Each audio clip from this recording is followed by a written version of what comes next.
En el aire de Radio Uruguay, inventamos entre todos la máquina de pensar. Acompáñenos en un viaje a través de los universos que vibran dentro de los libros. Bienvenidos al corazón de las palabras. La máquina de pensar. Conduce Pablo Silva Olazábal. Produce Gustavo Germán. Auspicia Biblioteca Nacional y Centro Cultural de España.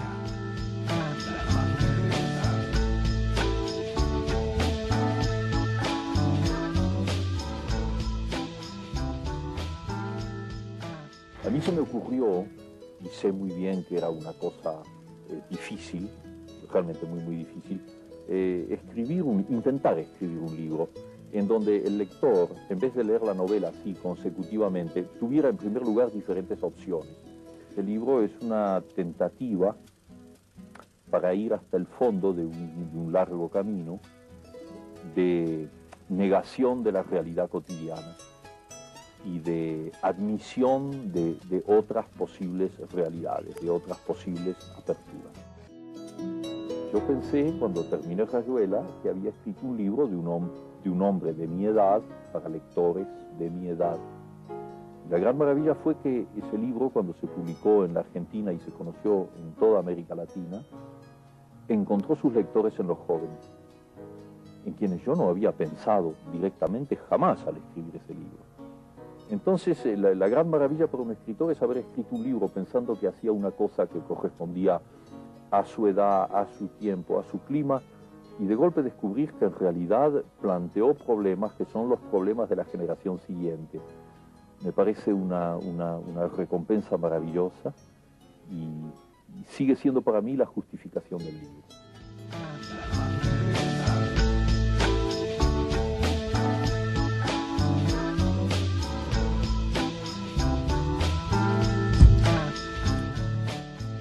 Amigos, ¿cómo están? Bienvenidos a Radio Uruguay, bienvenidos a La Máquina de Pensar. ¿Cómo andan? ¿Cómo pasaron este fin de semana?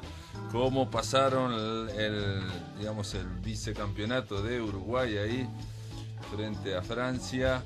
Aquí lo que desde La Máquina de Pensar anunciamos, no están preparados para tirar penales y desgraciadamente tuvimos razón. Eso hay que tratar de mejorarlo, pero en definitiva felicitaciones a toda la selección de los muchachos de la Sub-20 que han hecho un logro muy importante en una gestión que ya arranca en el 2006, un proceso, como se habla ahora, de las selecciones, que vale la pena destacar. Esto la gente más joven no sabe lo que era Uruguay antes, por suerte no sabe lo que sufríamos. Amigos, estábamos escuchando a nada menos, ustedes ya lo conocen, obviamente esta voz creo que es conocida, ese acento, esas R's comidas. Julio Cortázar nos estaba hablando de Rayuela, estaba conversando en torno a lo que fue la génesis de Rayuela y en torno a lo que la sorpresa que se llevó, ¿no? Él lo dice al final de este breve fragmento: pensé que iba a escribir un libro sobre gente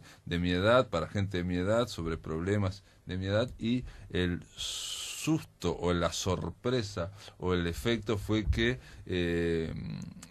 logró una empatía, una identificación con la generación siguiente. Vargas Llosa dice en el prólogo a los cuentos completos de Cortázar, dice algo así como que la edición de Rayuela fue como un sismo para toda la literatura, ¿no? Para todo lo que fue. El efecto Rayuela, cuando apareció en 1963, se cumplen 50 años. En este año, cuando apareció en el mundo de la lengua española, el efecto Rayuela fue sísmico, removió hasta los cimientos las convicciones o prejuicios que escritores y lectores teníamos sobre los medios y los fines del arte de narrar, y extendió las fronteras del género hasta límites impensables. Gracias a Rayuela aprendimos que escribir era una manera genial de divertirse, que era posible explorar los secretos del mundo y del lenguaje, pasándola muy bien, y que, jugando, se podía sondear misteriosos estratos de la vida vedados al conocimiento racional, a la inteligencia lógica, cimas de la experiencia a las que nadie puede asomarse sin riesgos graves, como la muerte y la locura. En Rayuela, razón y sin razón, sueño y vigila, objetividad y subjetividad, historia y fantasía, perdían su condición excluyente, sus fronteras se eclipsaban, dejaban de ser antinomias para confundirse en una sola realidad. Esto continúa, es Vargas Llosa en el prólogo a los cuentos completos de Cortázar, donde trae un retrato de alguien que, bueno, se consideraba amigo de Julio Cortázar. Para abrir esta semana acá La Máquina de Pensar, dedicada a Cortázar y a estos 50 años de Rayuela, le estamos dando la bienvenida al escritor y al docente, al profesor universitario Mario Golubov. ¿Cómo andás, Mario? Bien, muchas gracias. Mario Golubov tiene una extensa trayectoria, y yo, si me pongo a leer todo lo que publicaste como autor, como poeta, como narrador, tu trayectoria ahí en la Universidad de La Plata, en fin. Bueno, el defecto de tener muchos años. Pero lo más interesante para abrir esta semana es que sos autor de Julio Cortázar, la biografía, que fue reeditada ahora en el 2011, y bueno, y participaste en otros homenajes a él, y bueno, incluso en otras lenguas incluso ha sido efectivamente traducida. Y está siendo traducida al griego, fíjate, la biografía. Mirá. Así que si será exótica la mirá vos los caminos que hacen los libros, ¿no? Claro, largo, sí, efectivamente. Inesperados. Efectivamente. ¿Qué querés que te diga de Cortázar? No, de Cortázar, si querés, para empezar, a 50 años de Rayuela, ¿cómo ves vos, o cómo fue tu aproximación? Vamos a empezar tu aproximación a Cortázar, a Julio Cortázar. Vos, como lector, ¿qué fue lo que te impresionó? ¿Cómo fue que te enganchaste con Cortázar?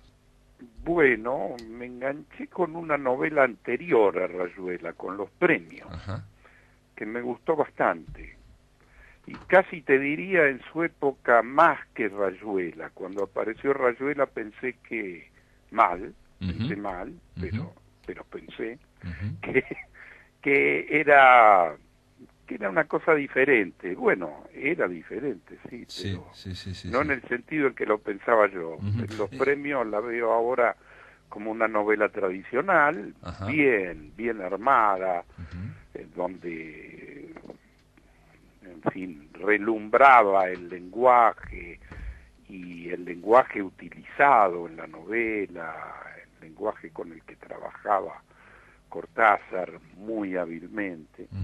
Y bueno, después fui a los cuentos, que siempre me impresionaron mucho, hasta el día de hoy, me parecen contarse entre los cuentos más perfectos, más redondos de la narrativa occidental. En eso Cortázar no era demasiado humilde, o era demasiado consciente de esto que estás diciendo vos, porque yo me acuerdo de una entrevista que le hizo El País de Madrid, allá en un suplemento del País de Madrid, donde él decía algo así como esto, que a mí me impresionó, y aparte lo destacaba. Yo no digo que cualitativamente, pero cuantitativamente, decía, he escrito los mejores cuentos en lengua castellana. Algo así. Bueno. Y lo decía por el lado cuantitativo, o sea, por según él, la cantidad de cuentos. Bueno, pero de cuentos mejores. De cuentos buenos, claro, de cuentos buenos. Sí, yo pienso de cuentos buenos. Hay pocos escritores que yo conozca en el mundo que puedan tener 10 o 15 cuentos de antología que resisten al tiempo y que pueden seguir estando en cualquier antología del cuento universal sin desfallecer. Y eso es raro. Pero no, lo que me parece que primaba en Cortázar era la búsqueda, ¿no? Me parece que siempre fue un perseguidor, como se llama uno de sus cuentos más importantes, su novela. Sí, es como una novela, ¿no? Es un cuento largo, digamos. Un cuento largo. Es una novela cortita. Y que siempre estuvo persiguiendo nuevos horizontes, así que no es que él subestimara o sobreestimara alguna de sus prácticas textuales, sino que una vez satisfecha pasaba a otra y emprendía la aventura, cosa que es muy raro de ver en artistas y escritores, que cuando encuentran una receta que les da el éxito, la repiten. Sí, correcto. Y aparte había una cuestión que yo creo que tiene que ver con la época, porque ahora Cortázar No sé si podría ser tan Cortázar como era en ese momento, y te aclaro por qué. Porque me parece que en este momento de la literatura hay como, vos vas a hacer novela, la industria editorial te pide novelas, o te pide en todo caso cuentos, pero hacer algo misceláneo, echar textos con poesía, con prosa breve, es decir, no sé si esa búsqueda que él quería ahora sería tan admitida. No, me parece que no, tenés razón. Sí, y además te impone el mercado, las editoriales te imponen determinadas formas y hasta determinado contenido. No, y aparte una cosa fundamental, me parece que más que los contenidos, me parece, digo, estos son opiniones nada más, lo que hay ahora es la idea de que el lector tiene que ser de alguna forma, digamos, hipnotizado, que disfrute de la novela, disfrute de ese viaje de la ficción, pero que queden las cosas bien claras. ¿Me explico? En cambio, la idea de Cortázar de precisamente desconcertar al lector, de hipnotizarlo, después que acá con respecto a Rayuela estoy leyendo Vargas Llosa llega a decir ¿de qué se trataba Rayuela? ¿Era algo tan misterioso y complejo que era inaprensible o era una monumental tomadura de pelo? Dice, se trataba de ambas cosas. Bueno, en los críticos hay siempre mucho de sí mismo, ¿no? Cortázar, claro.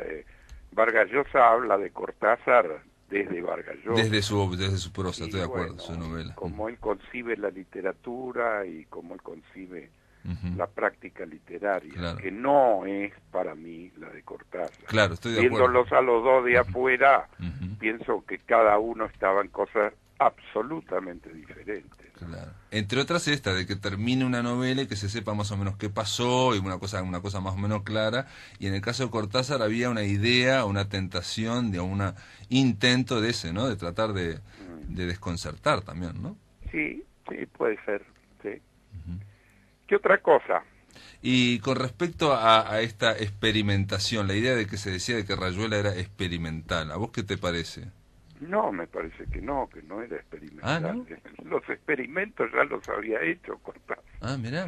No, esto de catalogar como experimental a una novela que quiebra con, parangones anteriores, me parece atrasado en la crítica. Él ya había experimentado bastante, lo que venía a poner en presencia era otra cosa, ¿no? Era el fruto de su experimentación y sus convicciones sobre cómo debía armarse una novela y sobre todo cómo debía leerse. ¿Cómo debía leerse? Bueno, sí, o cómo podía leerse, no como un rollo chino, como dice Morelli, el personaje teórico el alter ego. En Rayuela, sino y de atrás para adelante o de adelante para atrás, sino con diversas propuestas de lectura que el lector puede ir construyendo a medida que lo quiere. Y en tu caso, cuando leíste aquella vez Rayuela, digamos, la primera vez, ¿lo leíste, digamos, de atrás para adelante o lo leíste con la idea de... No, respeté el consejo de él de leerlo salteado, pero no por eso experimenté grandes cosas. ¿No? Mi primera lectura de Rayuela fue casi te diría, atrasada, precedida por mis lecturas tradicionales y por lo que yo acostumbraba a leer, y lo vi como una cosa, en fin, pasajera, y no como una propuesta radical, como la veo ahora. Claro. Y como él se proponía, ¿no? Él se lo proponía también, ¿no? Sí. Él dice en sus cartas que estaba haciendo algo diferente y que quería que se leyera en la novela justamente eso, la forma y no las anécdotas circunstanciales. Y aparte, por lo que yo leí de cómo cuenta la Génesis, y eso te pregunto a vos también, la idea de Rayuela fue a partir como de una imagen, como que fue no tenía toda la historia, iba creciendo. La idea de Rayuela fue un sueño. Mira. Un sueño con una imagen, efectivamente. La imagen de un puente que uniera, en abstracto, un puente imaginario, que uniera Buenos Aires con París. Que entroncara, que embriagara, digamos, que metiera Buenos Aires en París y viceversa, que juntara las dos ciudades. Fue un sueño que él relata en su cuaderno de bitácora de Rayuela, que es conveniente leer para ver cómo se fue gestando la novela. Fue un sueño en el que él soñó que estaba a la vez en la casa de Banfield, donde él se crió, digamos, desde los 5 a los 15 años, más o menos, y que estaba a la vez en esa casa de Banfield y a la vez en el departamento del Quartier Latin, del barrio latino, a donde estaba efectivamente con Aurora en los primeros tiempos de París. Él se levanta de esa noche y anota ese sueño y lo escribe. Cosa que solía pasarle, porque también ese famoso cuento Casa Tomada es fruto de un sueño, como lo cuenta en alguna ocasión en algún reportaje, lo cual desdice la versión de que habría sido escrito por la presencia del peronismo, etcétera, etcétera. Aquella idea de que están ocupando, digamos, los espacios de la sociedad, una fuerza oscura, que otros plantearon que podía ser otro tipo de fuerzas o otro tipo de... Bueno. Sí. Ahora, lo bueno de Casa Tomada, ahora que te escucho esto, es precisamente, si el origen fue un sueño, es que está escrito como, para nada es onírico, es muy realista como está escrito. Bueno, más o menos. No, yo nunca escuché voces detrás de la pared de mi cocina que fueran invadiéndome. Por suerte todavía no me han pasado. Claro, pero ellos se lo toman con mucha naturalidad. Se van tomándolo con mucha naturalidad. Sí, bueno, no, en lo que decís está uno de los secretos de la literatura fantástica de Cortázar, que se siente como una cosa doméstica, cotidiana, real, y que va invadiéndote poco a poco hasta llevarte al universo fantástico, ¿no? Claro. Eso sí. Y que no se sorprende. Mario Golubov, con respecto a tu biografía, la pregunta es, te pregunto, porque a veces en algunas biografías los biógrafos trazan ejes para tratar de entender a la persona biografiada, para tratar de, a la luz de determinados ejes, ver cómo es la vida de tal o de cual. Yo creo que eso es la mayor parte de las veces. Digo, cuando no se tratan ejes, a veces, no sé, queda como... En tu caso, ¿cómo es Julio Cortázar la biografía? ¿Cómo lo ves vos en esa biografía?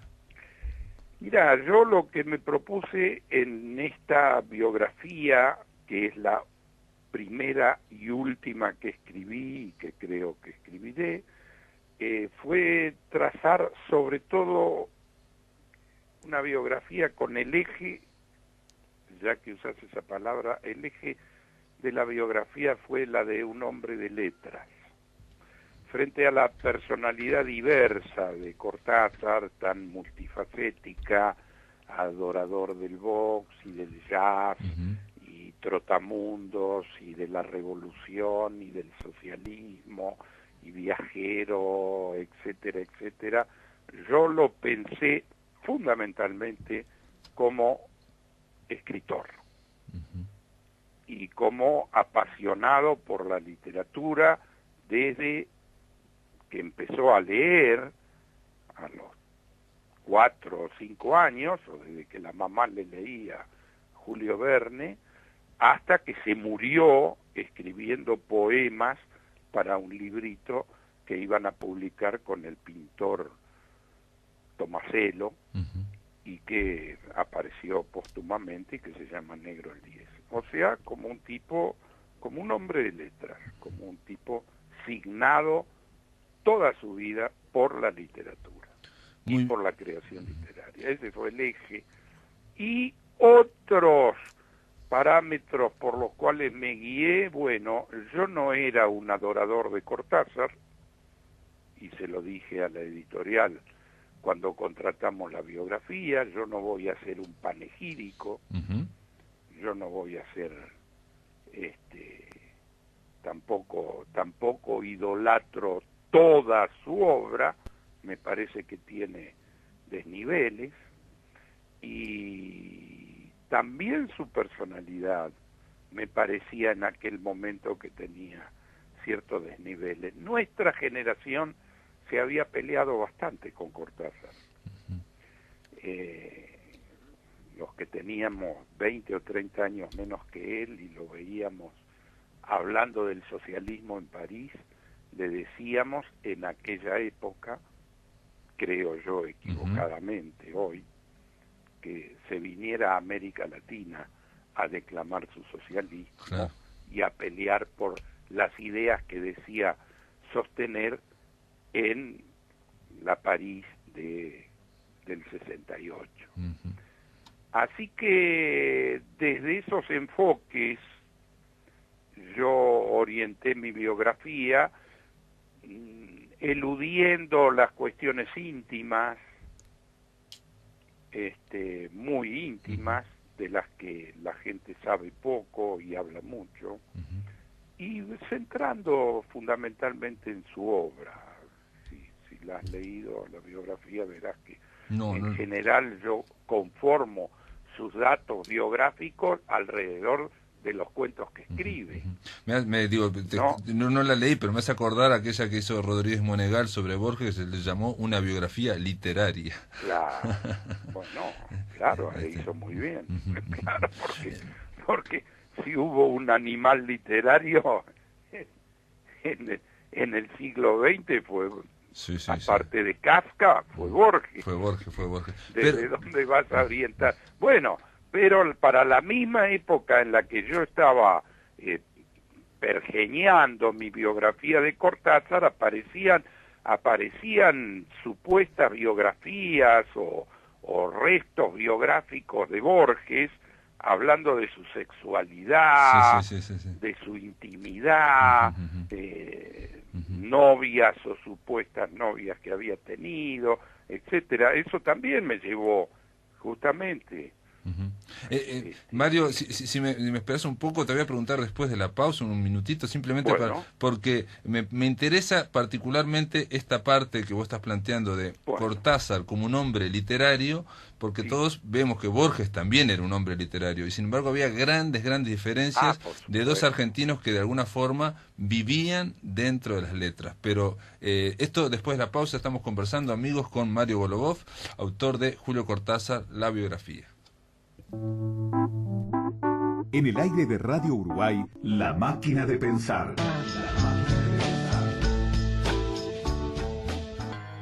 Muy bien, amigos, estamos conversando aquí, está vía un contacto telefónico con Buenos Aires, con el escritor y docente universitario Mario Golubov, autor de Julio Cortázar, la biografía. Mario, yo te dejé planteada una pregunta que puede parecer una pavada, pero no sé, es la idea de que Julio Cortázar era un hombre de letras, un hombre que vivía en las letras, y Borges también era un hombre que vivía en las letras, pero no son lo mismo, digamos. ¿Cuáles serían las diferencias? Parece una pregunta tonta, pero no lo es, creo. Bueno, son dos personas absolutamente distintas,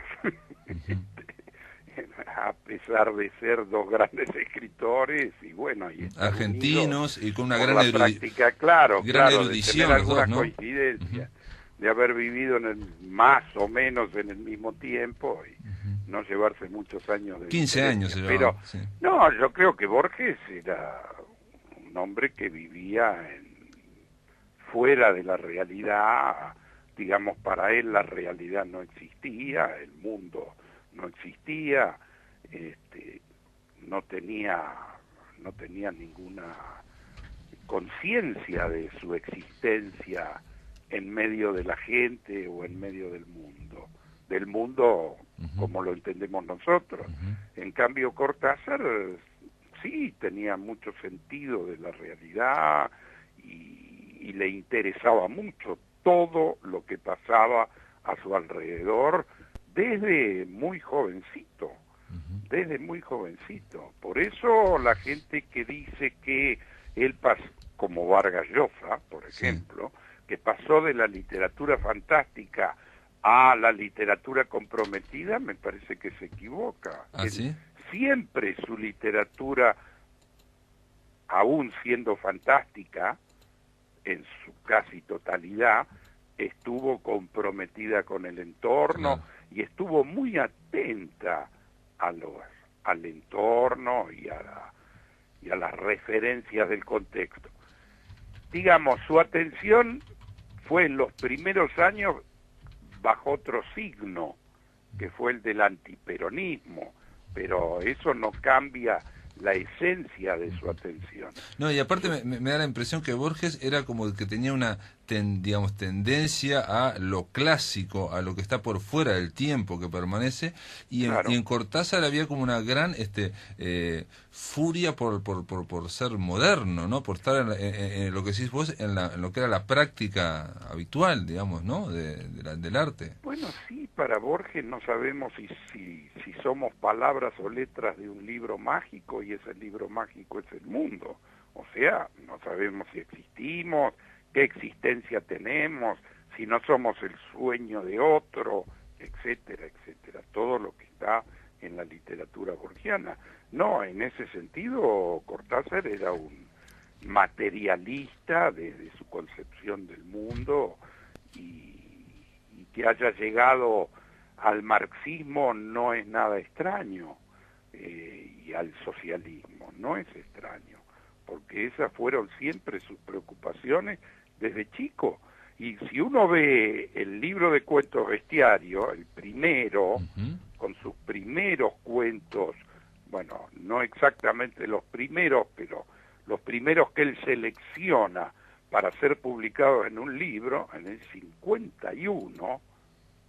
51, son cuentos que son cuentos fantásticos, pero muy atentos al contexto político y social de entonces. Hay que releer el cuento Ómnibus, el propio cuento Casa Tomada, y Las Puertas del Cielo, y algún otro. Y con respecto a la biografía, esta visión, digamos, biográfica que vos planteaste, y que como hilo, digamos, para ver la vida de Cortázar en torno a la obra, hay varios por ejemplo, Manuel Antín, el cineasta, que dice que hubo dos Cortázar, que después del año 67 o 68, a los 54 años, él como que cambia en cuanto se deja la barba, se pone a fumar marihuana, empieza con el socialismo, con toda una cuestión mucho más pública y más comprometida, y varía, incluso dice que variaba su obra. Vos esa visión no la Yo creo que sí, que todos esos cambios que se registran en su manera de ser, sí, claro que ese Cortázar no era el primer Cortázar que fue a dar clase en Bolívar o en Chivilcoy, y que escribía cartas remilgadas y solemnes a sus admiradoras. Pero bueno, eso no se refleja. Yo no veo cambios en su obra. Yo creo al contrario, que hay un solo Cortázar desde Bestiario hasta el final. Y cuando vos planteás, te pregunto, porque vos dijiste que te parecía que en algunos era un poco desparejo, o ¿qué rescatás? ¿Cuáles serían tus reparos, digamos, en la obra de Cortázar? Digamos, yo rescato fundamentalmente su obra cuentística. Me parece que es lo mejor que ha dado en materia de texto literario. El resto, bueno, algunas cosas son buenas, importantes, Rayuela, los premios, pero no me parecen alcanzar la grandeza de muchos muchos de sus cuentos. Y en cuanto a los cuentos, digo, siguiendo la línea de los cuentos, porque esa también hay otra, digo, capaz que esto es muy de especialistas, pero bueno, te pregunto, de que en la misma línea de los cuentos, este cambio, digamos, estos cambios, hizo que los cuentos no fueran tan perfectos como los primeros de Bestiario, Final de Juego, Las Armas Secretas. Yo no creo eso. No, eso justamente, yo no creo eso.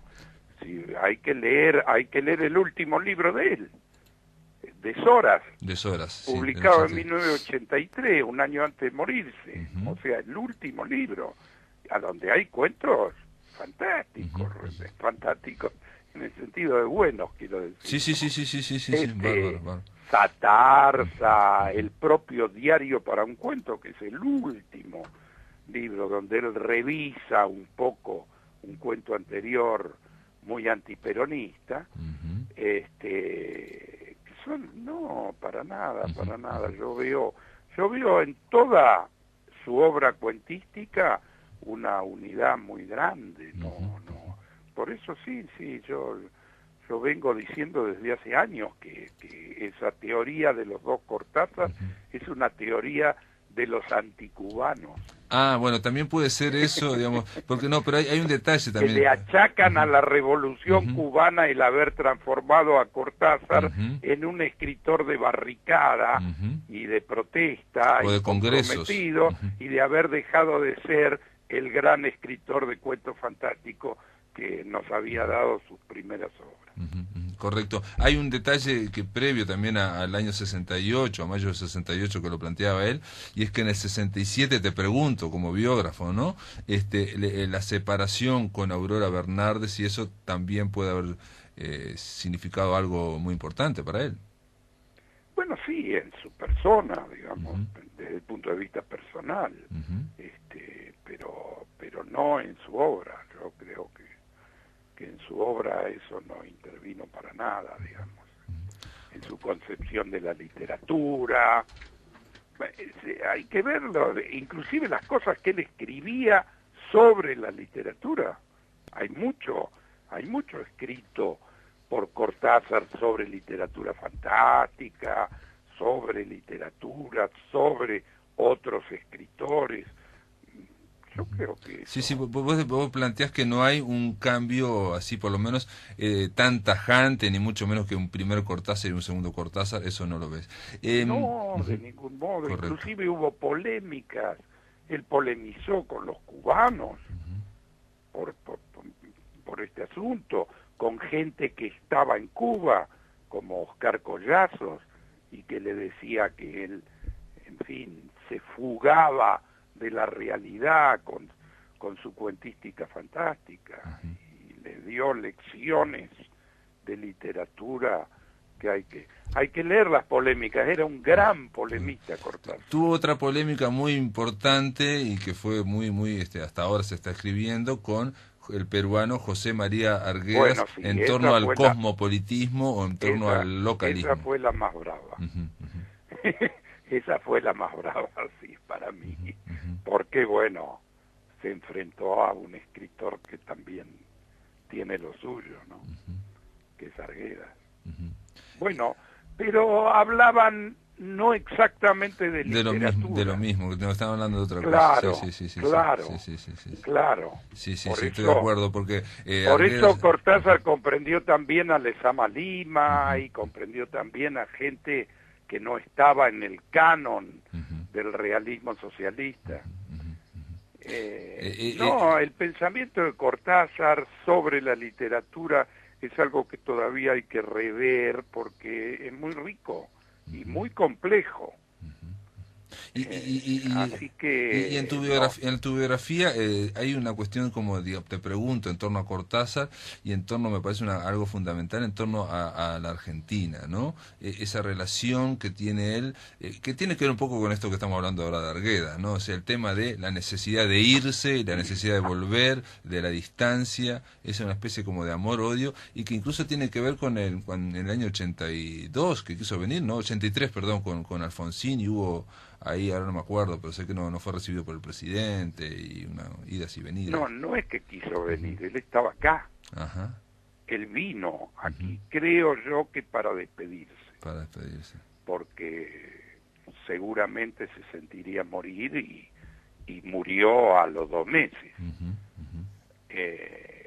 Y todavía Alfonsín no era presidente electo, pero todavía no había asumido. Y consejeros áulicos, de algunos ya se han dado los nombres, pero yo no voy a incurrir en esa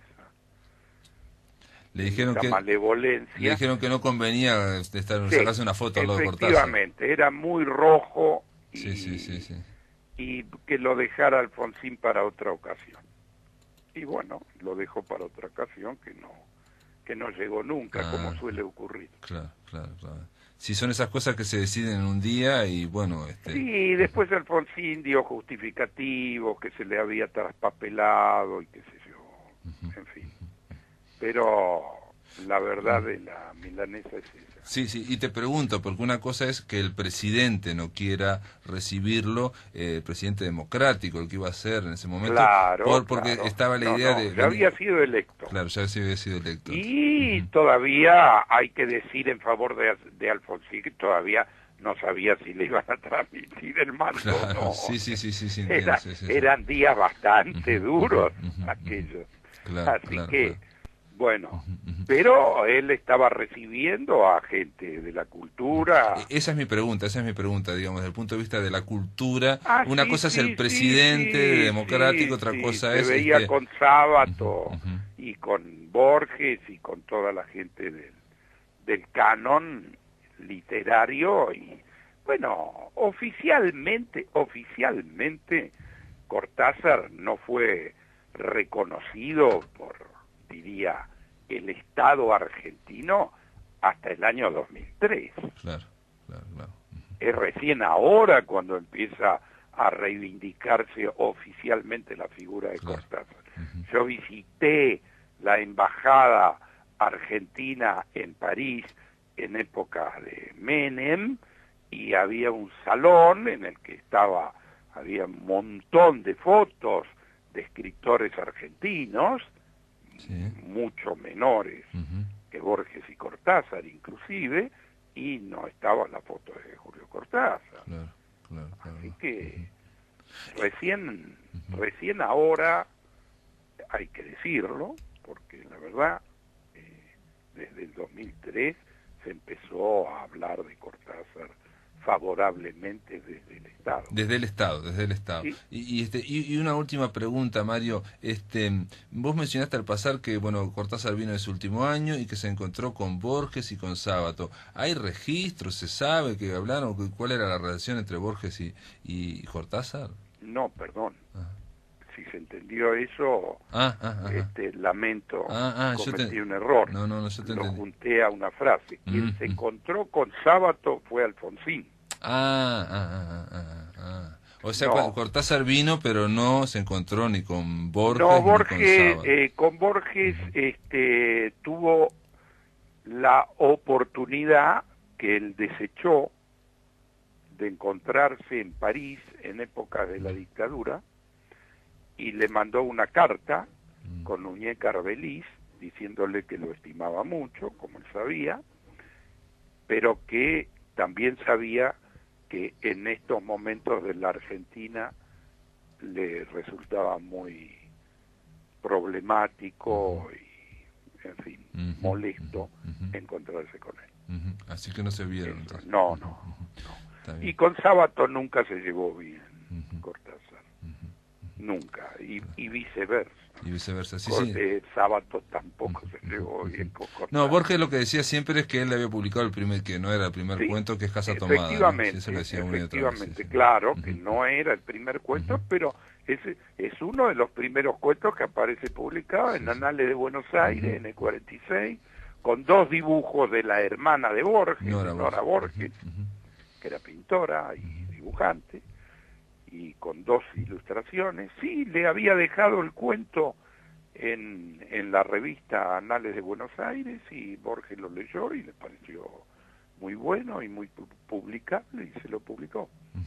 Sí, eran dos potencias que era difícil que que se pudieran conversar. Bueno, claro. Eran dos potencias. Borges era muy buen lector. Sí, claro, pero digo después, en el 83, después ya para juntarse. Hablar, bueno, eran dos potencias muy grandes. Ya era muy tardío, eran dos muy, ya había pasado mucha agua bajo la fuente. Sí. Y aparte estamos hablando del 83, cuando recién saliendo de la dictadura, que algo que partió, ¿no? Pero él vino a ver a su madre, vino a ver a su familia, probablemente a algunos amigos, y ya se estaba despidiendo. Claro. Ya había muerto Carol, y yo digo, y lo digo en la biografía también, a partir de la muerte de Carol, él envejece realmente, y se deja morir. Sí.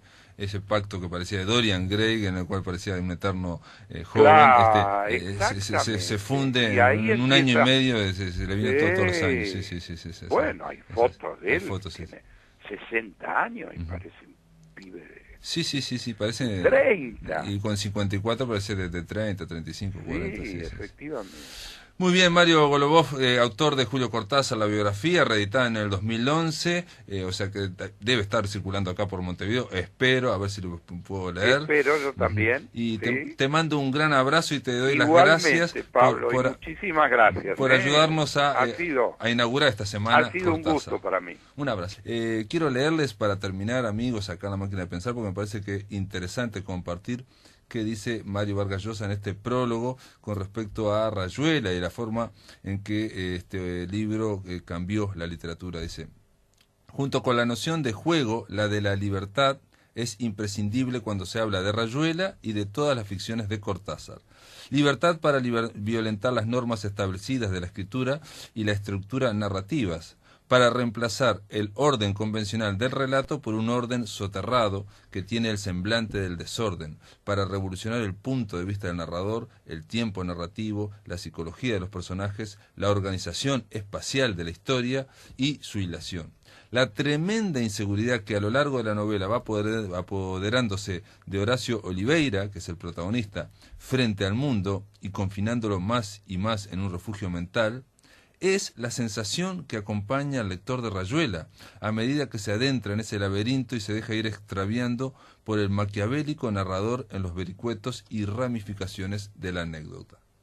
Nada es allí reconocible y seguro, ni el rumbo, ni los significados, ni los símbolos, ni el suelo que se pisa. ¿Qué me están contando? ¿Por qué no acabo de comprenderlo del todo? ¿Se trata de algo tan misterioso y complejo que es inaprensible? ¿O es una monumental tomadura de pelo? Se trata de ambas cosas. En Rayuela y en muchos relatos de Cortázar, la burla, la broma y el ilusionismo de salón, como las figuritas de animales que ciertos virtuosos arman con sus manos, o las monedas que desaparecen entre los dedos y reaparecen en las orejas o la nariz, están a menudo presentes, pero a menudo también como en esos famosos episodios absurdos de Rayuela que protagonizan la pianista Bertré Par en París y el del tablón sobre el vacío en el que hace equilibrio Talita en Buenos Aires. Todo esto sutilmente se transmuta en una bajada a los sótanos del comportamiento, a sus remotas fuentes irracionales, a un fondo inmutable, mágico, bárbaro, ceremonial de la experiencia humana, que subyace a la civilización racional y en ciertas circunstancias reflota en ella, desbaratándola. Rayuela estimuló las audacias formales en los nuevos escritores hispanoamericanos, como pocos libros anteriores o posteriores lo harían, pero sería injusto llamarla a Rayuela una novela experimental. Esta calificación despide un tufillo abstracto y pretencioso, sugiere un mundo de probetas y pizarras con cálculos algebraicos, algo descarnado, disociado de la vida, del deseo y del placer. Rayuela rebosa vida por todos sus poros, es una explosión de frescura y movimiento, de exaltación e irreverencia juvenil, una resonante carcajada frente a aquellos escritores que, como solía decir Cortázar, se ponen cuello y corbata para escribir. Él escribió siempre en mangas de camisa, con la informalidad y la alegría con que uno se sienta a la mesa a disfrutar de una comida casera o escucha un disco favorito de jazz en la intimidad del hogar. Rayuela nos enseñó que la risa no era enemiga de la gravedad y todo lo que de ilusorio y ridículo puede anidar en el afán experimental cuando se toma demasiado en serio. Así como en cierta medida el Marqués de Sade agotó de antemano todos los posibles excesos de la crueldad sexual, llevándola en sus novelas a extremos irrepetibles, Rayuela constituyó una suerte de apoteosis del juego formal, luego de lo cual cualquier novela experimental nacía vieja y repetida. Por eso, como Borges, Cortázar ha tenido incontables imitadores, pero ningún discípulo. El estilo de Cortázar tiene todo eso, y sobre todo cuando se distancia de la pomposa prosopopeya. Bueno, aquí habla del alter ego Morelli, que es el alter ego en el narrador en La Rayuela.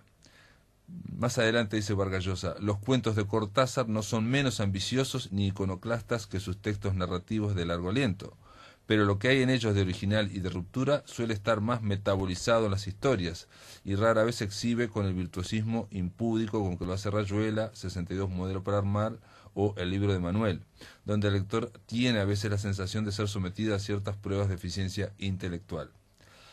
Esas novelas son manifiestos revolucionarios, pero la verdadera revolución, dice Vargas Llosa, de Cortázar está en sus cuentos, más discreta pero más profunda y permanente, porque se oliviantó a la naturaleza misma de la ficción, a esa entraña indisociable de forma, fondo, medio, fin, arte y técnica, que ella se vuelve en los creadores más logrados.